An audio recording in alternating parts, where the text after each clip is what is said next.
Hey, I'm James, and I'm a contractor for G&J Properties Management. They wanted me to put together a short video today to talk about the upcoming threat of severe weather. We've got storms coming in on Friday, Saturday, and Sunday. Because they're going to be over us for a long period of time, that coupled with the extreme cold could result in some power outages if we get a lot of freezing precipitation.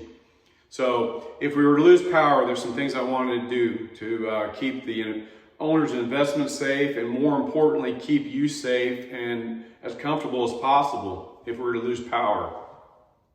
First thing we need to do to the house is we need to turn on water fixtures. So the kitchen sink, the bathroom sinks, tubs, showers, anything that we can turn on, I want you to just crack them just a little bit. So we have a little drip, drip, drip, drip. That's all we need. And that'll keep those lines from freezing. The whole house can freeze up except the water lines, and that keeps movement in those lines, and that's all we can do. We've done our due diligence. I also want you to think about what you're doing when power goes out. If you're cooking on the stove like the one behind me and power goes out, you might not remember, hey, I need to shut that down. Maybe you go to a friend's house or relatives to stay, or maybe they have power, and this is going to come back on when the power comes back on from the utility company. Now we have a fire risk because we have a stove that's on and nobody here to watch it. So those are the two things I really want you to watch out for on the home. Some things you can do to make yourself as comfortable as possible if we do lose power is shut down all the outside bedrooms and things like that. Anything that's on an exterior wall that you don't need to get into, closets, bedrooms, bathroom, anything like that, go ahead and shut that down, because that's going to create a buffer between the extreme cold outside and an area that we're trying to maintain that's a little more comfortable on the inside. So make sure you shut those down. Make sure you got light sources. If you've got kids and you've got to get up during the night, you've got to have light. So make sure you've got that.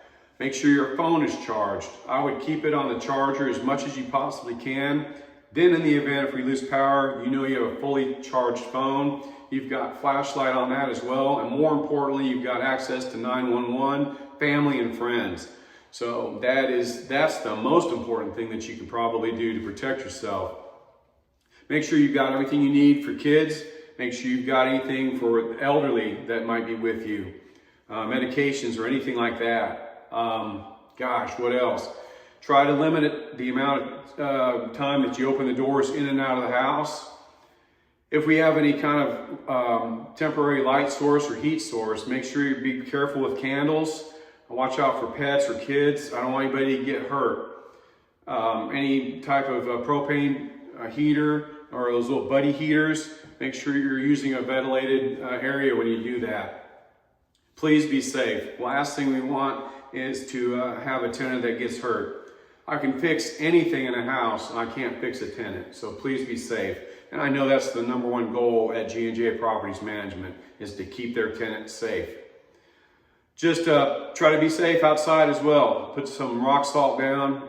I don't want you to step outside and you fall on a slick driveway and then you get hurt. So make sure that those sidewalks and driveways are cleared. If you have to leave in an emergency and your car is in the garage, there is a handle on the garage door opener if the house is equipped with that. You can pull that handle down and it will release the door from the track.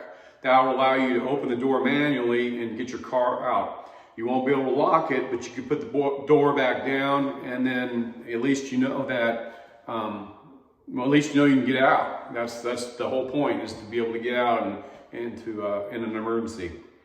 So try to think ahead, plan ahead. Meals that you can cook or that you can eat without cooking, we need to do that too. So just be very careful.